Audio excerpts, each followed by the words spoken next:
ಸಂಸ್ಕೃತದ ಮಹಾಕವಿ ಕಾಳಿದಾಸನನ್ನು ಸ್ಮರಿಸುತ್ತಾ ಆತನ ರಚನೆ ಮೇಘದೂತ ಕಾವ್ಯದ ಕೆಲವು ಶ್ಲೋಕಗಳನ್ನು ಓದುವ ಚಿಕ್ಕ ಪ್ರಯತ್ನ.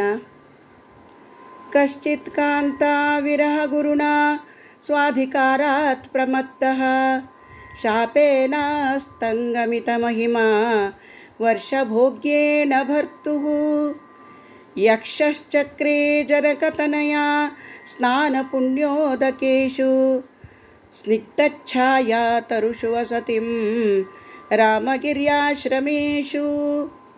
ತನ್ನೊಡೆಯನ ಶಾಪಕ್ಕೆ ತುತ್ತಾದ ಒಬ್ಬ ಯಕ್ಷ ತನ್ನ ಮಹಿಮೆಯನ್ನು ಅಧಿಕಾರವನ್ನು ಕಳೆದುಕೊಂಡು ಸೀತಾಮಾತೆಯ ಪುಣ್ಯ ಸ್ನಾನದಿಂದ ಪವಿತ್ರವಾದ ತೊರೆಗಳುಳ್ಳ ರಾಮಗಿರಿ ಪರ್ವತದಲ್ಲಿ ಬಂದು ನೆಲೆಸುತ್ತಾನೆ.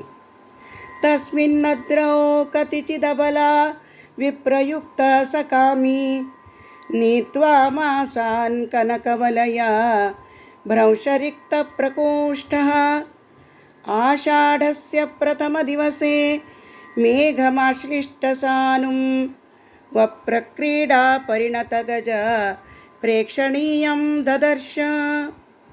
ತನ್ನ ಪ್ರೇಯಸಿಯಿಂದ ದೂರನಾಗಿ ಕೆಲವು ಕಾಲ ಆ ಪರ್ವತದಲ್ಲಿ ನೆಲೆಸಿದ ಯಕ್ಷನು ಕೃಶನಾಗಿದ್ದಾನೆ. ಆತನ ಬಂಗಾರದ ಬಳೆ ಕೈಯಿಂದ ಜಾರಿದೆ. ಆಷಾಢದ ಮೊದಲ ದಿನ ಮಣ್ಣಾಟದಲ್ಲಿ ತೊಡಗಿದ ಆನೆಯಂತೆ ಭಾಸವಾಗುವ, ಬೆಟ್ಟಗಳನ್ನು ಅಪ್ಪಿಕೊಂಡಂತೆ ತೋರುವ ದಟ್ಟವಾದ ಮೋಡಗಳನ್ನು ಆತನು ಆಕಾಶದಲ್ಲಿ ಕಂಡನು.